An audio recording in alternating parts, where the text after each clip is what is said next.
I'm Nick Dothée, and My Own Devices is available on iTunes, Amazon, and other places, and nickdothée.com on February 8th. You know, it's pop music, like, let's be real, it's pop music, but I feel like there's a emotional, intimate, and personal connection that maybe you don't find in everyday pop music on the radio. I feel like the artists that I appreciate there's a sense of honesty and people that are being true to themselves, and I feel like that's what I try to achieve with my songs. All I really know how to do is to be me. Recently, what I've heard most recently, Roy Orbison comes to mind,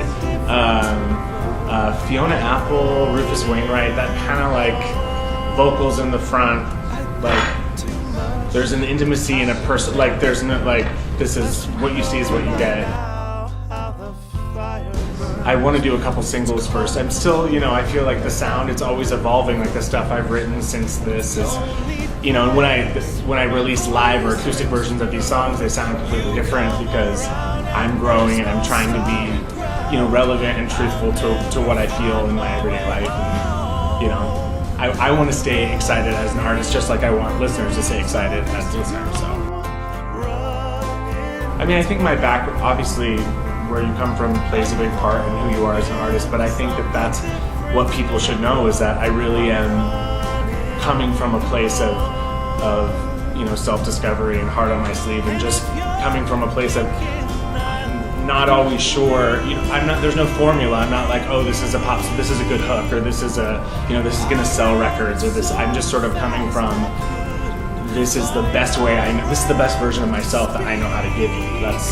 That's all I can do. And artists like Ingrid Michaelson and Amos Lee, people that are really doing that, where they're selling records, but they're not selling out. They're really coming from a place of, you know, this is who I am. I'm not trying to be like really sexy or like, you know, really poppy or whatever, but I think that that's important. Obviously I want to sell records too, but I was an actor and a singer, and I you know, did pretty well, but I just felt like I was constantly trying to be somebody else. Like they just wanted, you know, it was always like, if I could just, how can I sound a little bit more like that, or, you know, dress this way or whatever. And I felt like if I write my own stuff and if I take responsibility for my own career, then I can be the artist that I look up to, which is, you know, true to themselves. So I moved to Portland because I feel like people here don't give a shit. I said Ingrid Michaelson, I mean, I would die.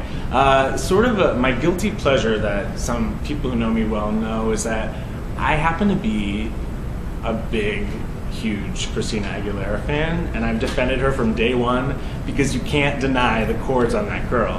And I mean, I don't know if the style fits, but duet with Christina Aguilera, and I feel like I've made it.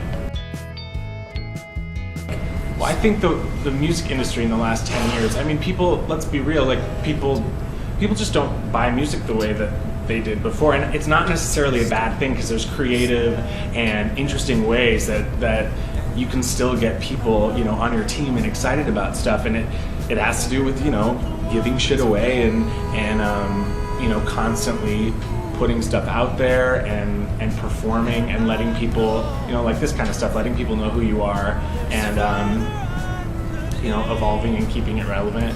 I was gonna say, people ask me a lot how I feel about being an openly gay artist when I talk to PR people or people that want to write something about me. They're like, well, what are your thoughts about being an openly gay artist, and like, how does that affect, you know, record sales or whatever? And I always think it's so funny because, well, what else would I be? Like, I don't, you know, I'm not like backed by Universal or Epic. Like, there's no reason for me not to be myself. So I'm not going to talk about, you know, who I'm sleeping with, but I'm not going to, you know, I just think it's funny that that's an issue.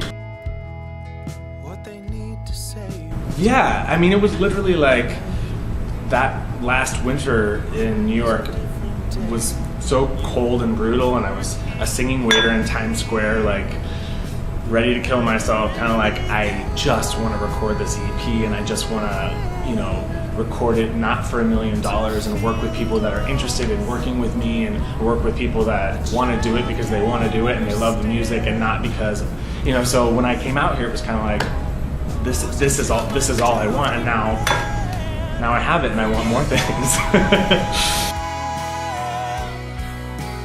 Nick Dothée, nickdothée.com. My Own Devices, available on iTunes, Amazon.com, most importantly, nickdothée.com. February 8th, which is a Tuesday, kind of odd, but you know, you should buy it. You should listen to it. You should work out to it. You should tell your friends. Tell everyone.